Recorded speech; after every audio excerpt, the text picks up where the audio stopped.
نذیر کی عمر اگرچہ 15 سال تھی لیکن اچھی صحت کے باعث وہ 18-19 کا دکھائی دیتا تھا۔ میں نے تھوڑی دیر تک اسے ادھر ادھر کی باتوں میں گھمایا، پھر اصل موضوع کی طرف لے آیا۔ نذیر پتر، اچھی طرح سوچ کر بتاؤ، تم ڈاکٹر عطیہ کے گھر میں کیسے داخل ہوئے؟ نذیر اپنے چہرے کے تاثرات سے خاصا نڈر اور ہمت والا نظر آتا تھا۔ مضبوط لہجے میں بولا، تھانے دار جی، میں دیوار ٹاپ کر ادھر پہنچا تھا۔ دیوار پلانگ کر کیوں؟ میں نے سوال کیا۔ کیا باہر والا دروازہ بند تھا؟ یہ تو مجھے پتا نہیں جی، وہ سر کھجاتے ہوئے بولا۔ ابا نے مجھ سے کہا میں دیوار ٹپ کر ادھر جاؤں اور دیکھ کر آؤں کہ ڈاکٹر کا کیا حال ہے۔ میں نے ابا کی بات مانی اور اچک کر دیوار پر چڑھ گیا، پھر بڑی آسانی سے ڈاکٹرنی کے گھر میں اتر گیا۔ دودی رحمو کا بیان تھا، متعدد بار دستک کے باوجود بھی ڈاکٹر عطیہ نے دروازہ نہیں کھولا تھا۔ اس کا سیدھا سیدھا مطلب یہی تھا کہ دروازہ اندر سے بند تھا، اور یہ نکتہ میرے ذہن میں چبھ رہا تھا، میری سوچ میں کھٹکن پیدا کر رہا تھا۔ قاتل اگر اس دروازے سے باہر نکلا تھا تو پھر دروازے کو اندر سے بند نہیں ہونا چاہیے تھا۔ اس روشنی میں دھیان خود بخود اس طرف چلا جاتا تھا کہ کہیں قاتل دیوار پھاند کر تو وہاں سے رخصت نہیں ہوا۔ اس طرف کی دیوار یا پھر اس جانب کی دیوار، اس طرف صابر علی کا گھر تھا اور دوسری جانب والا گھر کافی دنوں سے بند پڑا تھا، وہاں کوئی رہائش پذیر نہیں تھا۔ میں نے ان تمام حقائق کو ذہن میں رکھتے ہوئے نذیر سے سوال کیا، تمہاری واپسی کیسے ہوئی تھی؟ شاید وہ میری بات کو سمجھ نہ سکا، الجھن زدہ نظر سے مجھے تکنے لگا۔ میں نے وضاحت کرتے ہوئے اسی کے انداز میں کہا، کیا تم دیوار ٹپ کر ہی واپس آئے تھے؟ نہیں جی، میں تو دروازہ کھول کر باہر نکلا تھا۔ وہ سادگی سے بولا۔ کیا مطلب؟ کون سا دروازہ؟ باہر والا دروازہ جناب۔ کیا وہ دروازہ اندر سے بند تھا؟ جی، دروازے کو اندر سے کنڈی لگی ہوئی تھی، اس نے جواب دیا۔ لیکن تھوڑی دیر پہلے تو تم نے بتایا ہے کہ تمہیں یہ بات پتہ نہیں تھی، بیرونی دروازہ بند تھا یا کھلا ہوا۔ میں نے اسے کڑے تیوروں سے گھورا۔ وہ بڑی معصومیت سے بولا، جناب میں نے آپ سے کوئی جھوٹ نہیں بولا۔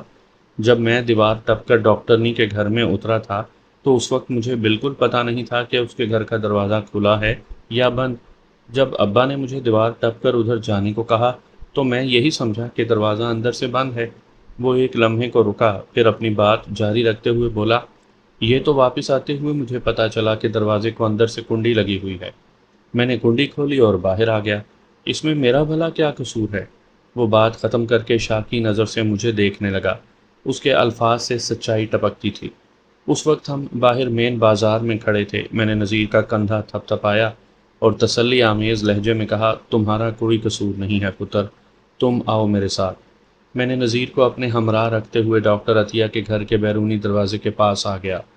میں پہلے اس دروازے کا تفصیلی جائزہ نہیں لے سکا تھا، لیکن نذیر کے بیان کے بعد جو حالات سامنے آئے تھے ان کے پیش نظر وہ دروازہ خصوصی توجہ کا متقاضی ہو گیا تھا۔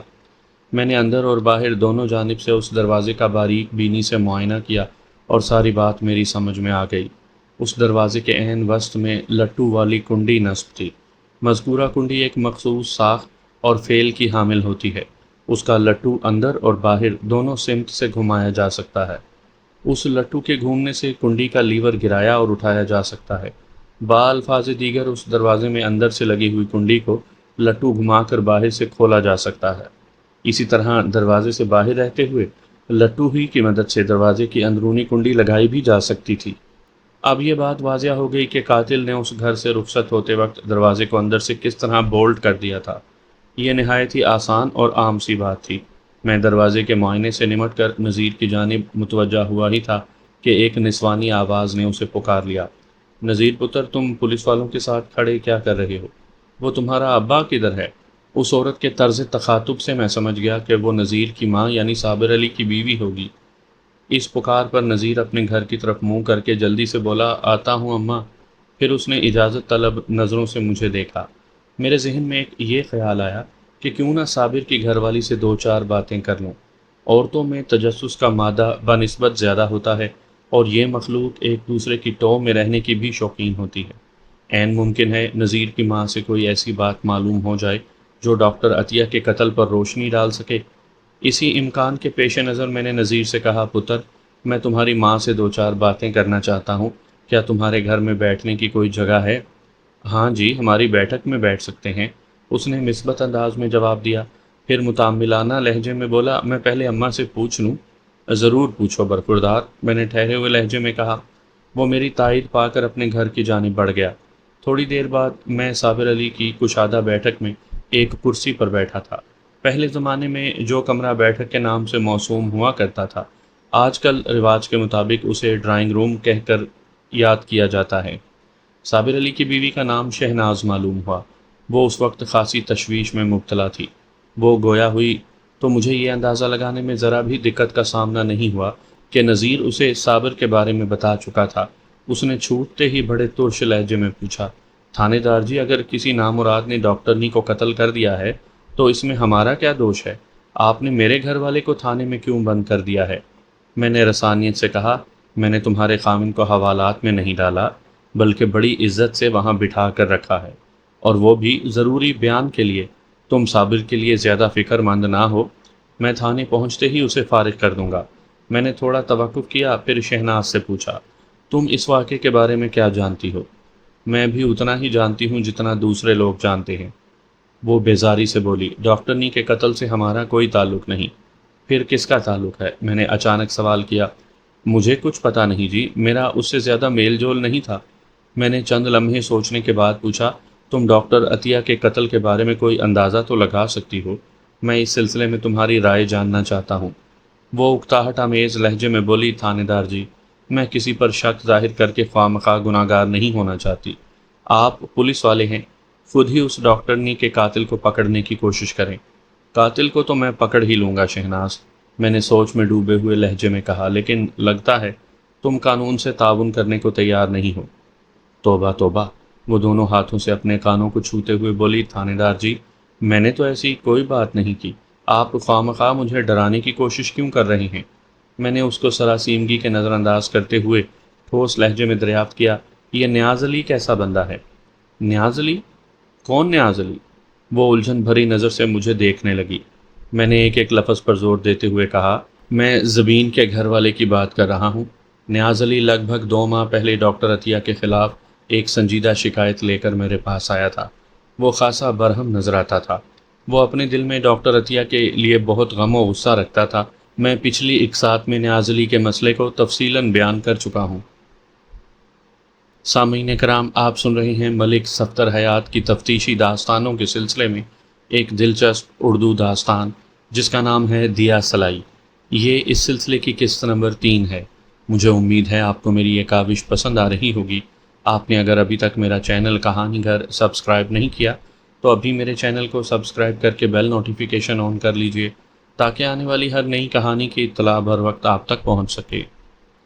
ابھی قاتل کی تلاش کے سلسلے میں سوچ بچار کے دوران میں اچانک میرا دھیان نیاز علی کی طرف چلا گیا تھا۔ مجھے معلوم تھا نیاز اور زبین اولاد جیسی نعمت سے محروم تھے، اور ڈاکٹر عطیہ علاج معالجے کی آڑ میں زبین کو جس نوعیت کی پٹی پڑھا رہی تھی، اس کے رد عمل کے طور پر نیاز علی کوئی بھی سنگین قدم اٹھا سکتا تھا۔ اچھا، آپ نیاجا کی بات کر رہے ہیں؟ شہناز زبین کا حوالہ سننے کے بعد تیزی سے اسبات میں گردن ہلاتے ہوئے بولی، نیاز علی تو شاید ہی کوئی اسے کہتا ہو، وہ نیاجا مشہور ہے۔ اب آپ اس کے بارے میں مجھ سے کیا پوچھ رہے ہیں؟ میں نے پوچھا ہے تم سے نیاز علی عرف نیاجا کیسا بندہ ہے؟ میں نے کہا، کہیں اسی نے تو ڈاکٹر عطیہ کو… میں نے دانستہ سوالیہ انداز میں جملہ ادھورا چھوڑ دیا۔ وہ وحشت زدہ نظر سے مجھے دیکھتے ہوئے بولی، کیا نیاجا ایسا کر سکتا ہے؟ یہی تو میں تم سے پوچھ رہا ہوں اللہ کی بندی، میں نے اس کی آنکھوں میں دیکھتے ہوئے قدرے رازدارانہ انداز میں کہا۔ میرے خیال میں تو نیاز یہ قدم اٹھا سکتا ہے۔ اس کے سراسیمگی میں اضافہ ہو گیا۔ پھر اس سے پہلے کہ وہ میرے سوال کے جواب میں لب کھولتی، میں نے اس کے چہرے کے تاثرات میں ایک نمایاں تغیر رونما ہوتے دیکھا۔ خوف آمیز تاثرات میں اچانک چونکنے کی کیفیت شامل ہو گئی تھی۔ مجھے یوں محسوس ہوا جیسے اس کے ذہن میں کوئی اچھوتا خیال پیدا ہوا ہو۔ میں نے اس کے بولنے سے قبل ہی پوچھ لیا، شہناز، لگتا ہے تو مجھے کوئی نہایت ہی اہم بات بتانے والی ہو۔ وہ تأمل کرتے ہوئے بولی، آپ نے نیاجا کا ذکر کیا ہے تو میرا دھیان کل رات والے واقعے کی طرف چلا گیا۔ پتہ نہیں وہ نیاجا ہی تھا یا کوئی اور بندہ تھا۔ آخری جملہ شہناز نے بڑے الجھے ہوئے انداز میں ادا کیا۔ اس کی مبہم بات سن کر میں ریڈ الرٹ ہو گیا۔ میں نے تیز لہجے میں دریافت کیا، تم کس واقعے کی بات کر رہی ہو؟ وہ بولی، کل رات ڈاکٹرنی کسی مرد سے جھگڑا کر رہی تھی۔ میں نے انہیں دیکھا نہیں، صرف ان کے غصے میں تیز تیز بولنے کی آوازیں سنی تھیں۔ اب سوڑنے رب کو ہی پتہ ہوگا کہ ڈاکٹرنی نیاجا سے منہ ماری کر رہی تھی یا وہ کوئی اور بندہ تھا۔ شہناز کے اس سنسنی خیز انکشاف نے مجھے بہت دور تک سوچنے پر مجبور کر دیا۔ میں نے اس کے چہرے پر نگاہ گاڑتے ہوئے پوچھا، وہ جو کوئی بھی تھا ڈاکٹر عطیہ سے کہاں جھگڑا کر رہا تھا اور رات کو کس وقت؟ تھانے دار جی، وہ بڑی رسانیت سے مجھے مخاطب کرتے ہوئے بولی، اس جھگڑے کی آوازیں کلینک والے کمرے سے آ رہی تھیں اور میرا خیال ہے اس وقت رات کے 8 بجے ہوں گے۔ بات ختم کر کے وہ خاموش ہوئی اور متذبذب نظر سے مجھے دیکھنے لگی۔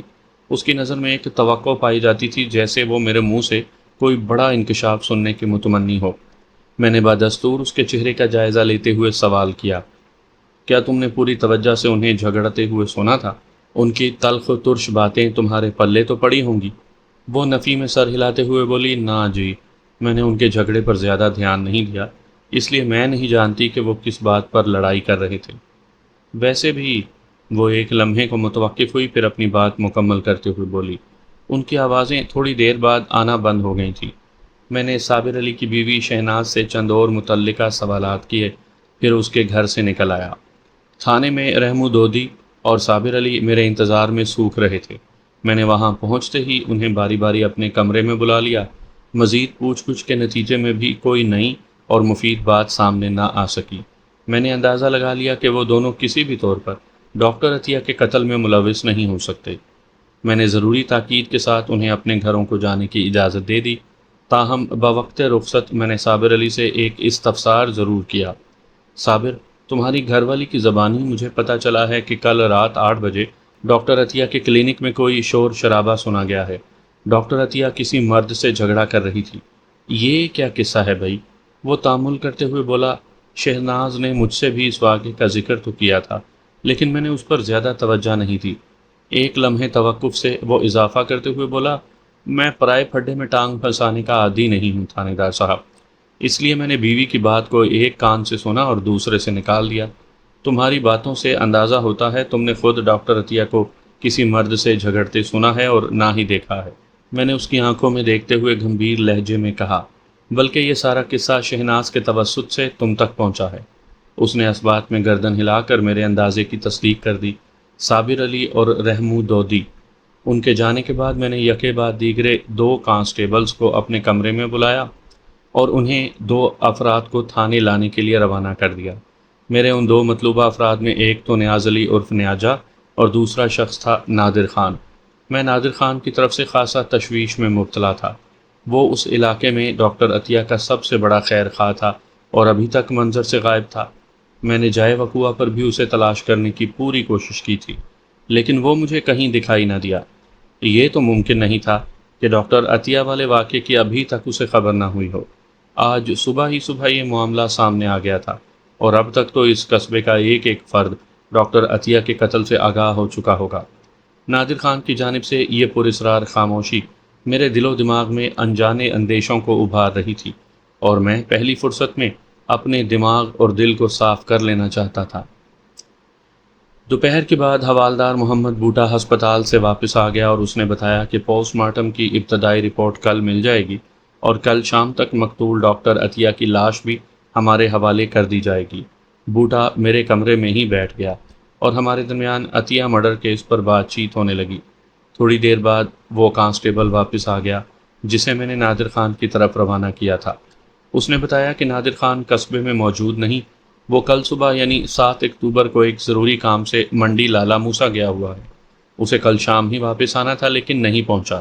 امید ہے آج وہ کسی بھی وقت یہاں پہنچ جائے گا۔ اس اطلاع سے واضح ہو گیا کہ نادر خان آج کہیں نظر کیوں نہیں آیا تھا۔ میں نے کانسٹیبل سے پوچھا، تم خان کی دکان پر گئے تھے یا گھر پر؟ میں پہلے ادھر پرانی غلہ منڈی میں اس کی دکان پر گیا تھا ملک صاحب، کانسٹیبل نے بتایا۔ اس کے بعد گھر کا چکر بھی لگایا ہے۔ دونوں جگہوں سے مجھے ایک ہی جواب ملا ہے۔ میں نے دکان پر منشی شوکت سے اور گھر میں خان صاحب کی بیوی نگت سے کہہ دیا ہے کہ جیسے ہی خان صاحب واپس آئیں انہیں تھانے بھیج دیا جائے۔ یہ تم نے اچھا کیا، میں نے سراہنے والے انداز میں کہا۔ کانسٹیبل میرے کمرے سے نکل گیا تو میں دوبارہ حوالدار سے اس گھمبیر صورتحال پر گفت و شنید کرنے لگا۔ حوالدار ڈاکٹر عطیہ اور قصبے کے حالات سے پوری طرح آگاہ تھا۔ اس نے بات چیت کے نتیجے میں اپنا فتویٰ جاری کر دیا، ملک صاحب، ڈاکٹر عطیہ کا قاتل 3 افراد میں سے کوئی ایک ہو سکتا ہے۔ میں نے چونک کر اس کی طرف دیکھا اور پوچھا کون سے 3 افراد؟ اس نے ٹھہر ٹھہر کر یہ 3 نام دہرائے، نیاز علی، وحید اللہ، نادر خان۔ حوالدار کے انکشاف نما فتوے نے مجھے گہری سوچ میں ڈال دیا۔ اس نے بڑی الجھی ہوئی بات کہی تھی۔ نیاز علی تو میری بھی ہٹ لسٹ پر تھا، لیکن وحید اللہ اور نادر خان کیس پیمائش میں نہیں آ رہے تھے۔ نادر خان تو ڈاکٹر عطیہ کا ہمدرد اور سچا خیر خواہ تھا۔ ویسے میں نے اپنے طور پر خان کے بارے میں بھی خاصی تحقیق کی تھی۔ ایک لمحے کو مجھے بھی محسوس ہوا تھا کہ کہیں وہ بھولے بادشاہ بن کر کوئی خطرناک کھیل تو نہیں کھیل رہا، لیکن میری تفتیش نے مجھے بتایا تھا نادر خان اچھے کردار کا مالک ایک ہمدرد انسان تھا، اور ڈاکٹر عطیہ سے اس کے خلوص میں کسی شک و شبے کی گنجائش نہیں تھی۔ اور جہاں تک ڈاکٹر عطیہ کے شوہر وحید اللہ کا تعلق تھا تو وہ عرصہ 3 سال سے اپنی بیوی سے دور تھا۔ یہ بات بھی سمجھ میں اترنے والی نہیں تھی کہ اچانک وہ شخص لاہور سے شیخو پورہ کے اس قصبے میں پہنچے اور ڈاکٹرنی عطیہ کو قتل کر کے واپس چلا جائے۔ میں نے اپنی رائے اور خیالات سے حوالدار بوٹے کو آگاہ کیا تو وہ گہری سنجیدگی سے بولا، ملک صاحب، نیاز علی کی طرف تو سیدھا سیدھا دھیان جاتا ہے، اور نادر خان، وحید اللہ، ان میں سے کوئی بھی نظر انداز نہیں کیا جا سکتا۔ ممکن ہے کہ 3 سال بعد اچانک وحید اللہ کی غیرت نے جوش مارا ہو اور وہ بیوی کو کھری کھری سنانے یہاں آن پہنچا ہو۔ آپ نے ڈاکٹر عطیہ اور کسی مرد کے جھگڑے کی جو بات بتائی ہے وہ بھی اس کی طرف اشارہ ہے۔ وہ ایک لمحے کو سانس لینے کی خاطر رکا، پھر بات جاری رکھتے ہوئے بولا، اور پھڈا جھگڑا کرنے والا نادر خان بھی تو ہو سکتا ہے۔ بہرحال میرے ذہن میں جو کچھ تھا وہ میں نے آپ کے سامنے رکھ دیا ہے ملک صاحب۔ میں نے کہا، محمد بوٹے، نادر خان کل سے منڈی لالا موسیٰ گیا ہوا ہے اور ابھی تک واپس نہیں پلٹا۔ تم نے ابھی تھوڑی دیر پہلے کانسٹیبل کی رپورٹ نہیں سنی؟ سنی ہے ملک صاحب، وہ اسبات میں سر ہلاتے ہوئے بولا، پر میں کیا کروں، میرا دماغ اسی انداز میں سوچ رہا ہے۔ اگر نادر خان ہی ڈاکٹر عطیہ کا قاتل ہے تو اس کا منڈی لالا موسیٰ جانا ایک بہانہ بھی تو ہو سکتا ہے۔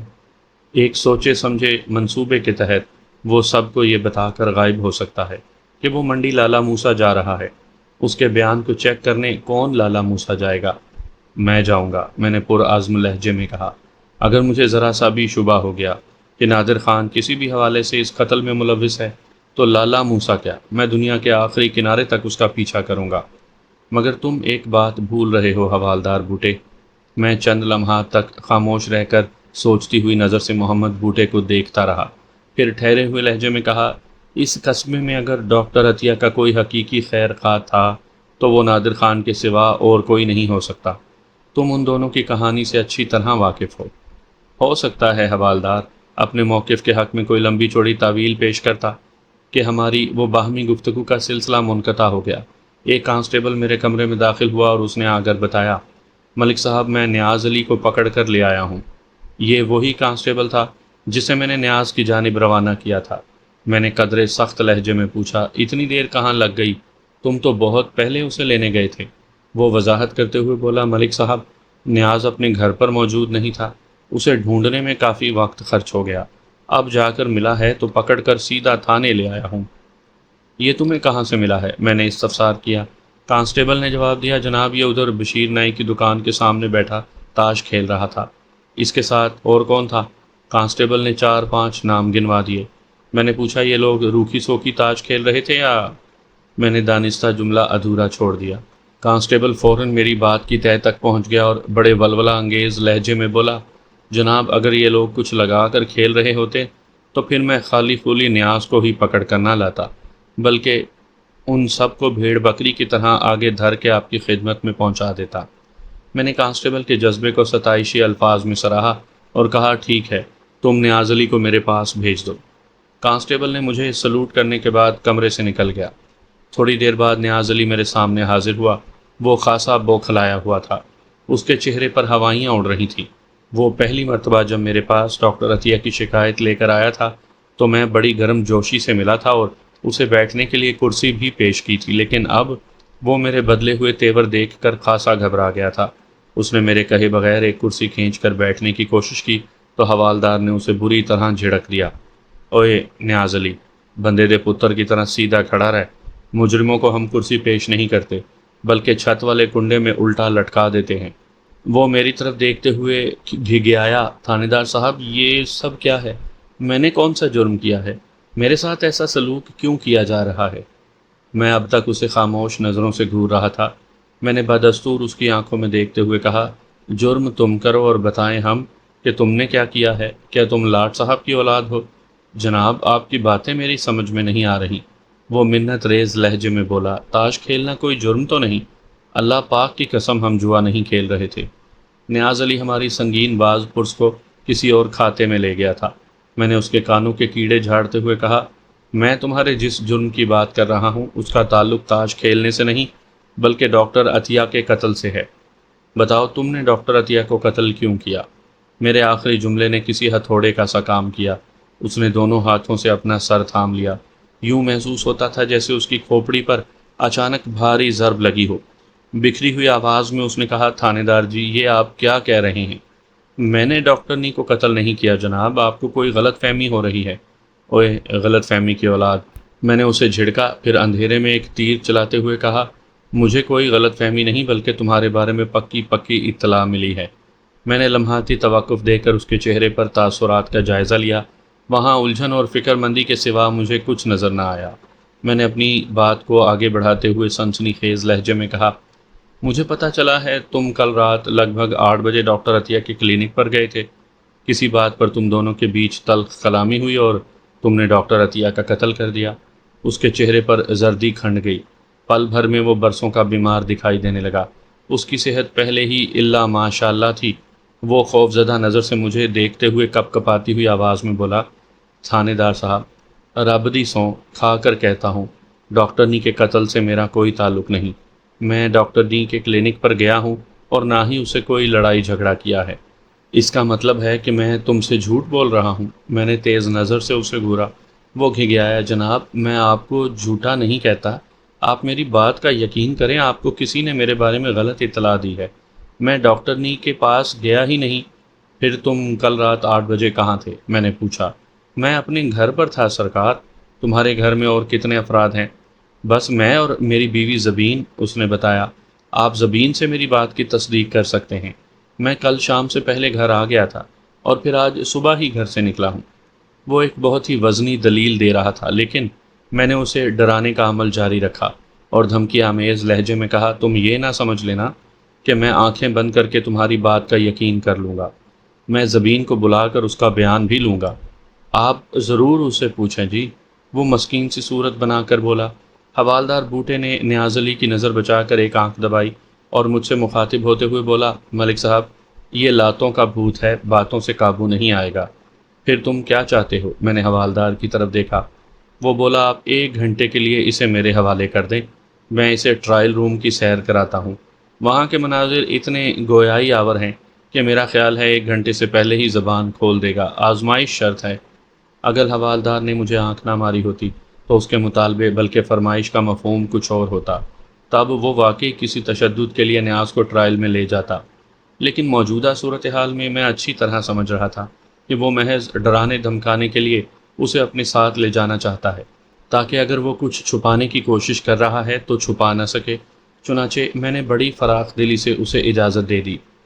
ٹھیک ہے بھائی، میں نے بے پرواہی سے کہا، تم لے جاؤ اسے۔ میری بات تو اس کی عقل میں بیٹھ نہیں رہی، ہو سکتا ہے یہ تمہاری زبان سمجھ جائے۔ نیاز علی متوحش نظر سے باری باری ہم دونوں کو دیکھنے لگا۔ حوالدار نے اسے کالر سے دبوچا اور ایک جھٹکا دے کر گھسیٹتے گھسیٹتے ہوئے میرے کمرے سے باہر لے گیا۔ 3 بجے نادر خان تھانے پہنچا۔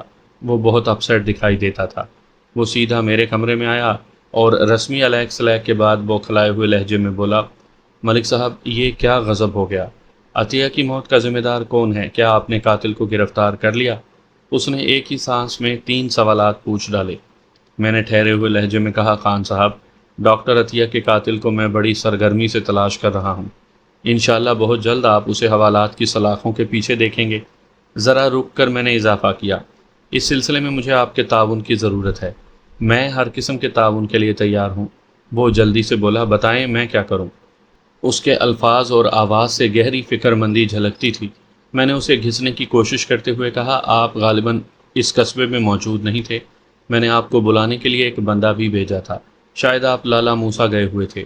میں نے غالباً اور شاید ایسے الفاظ دانستہ استعمال کیے تھے وہ گہری سنجیدگی سے بولا، ملک صاحب میں کل صبح لالا موسا چلا گیا تھا، وہاں کی غلہ منڈی میں ایک آڑتی ہے چودھری رحمت علی، اس سے ایک بڑی رقم لینی تھی۔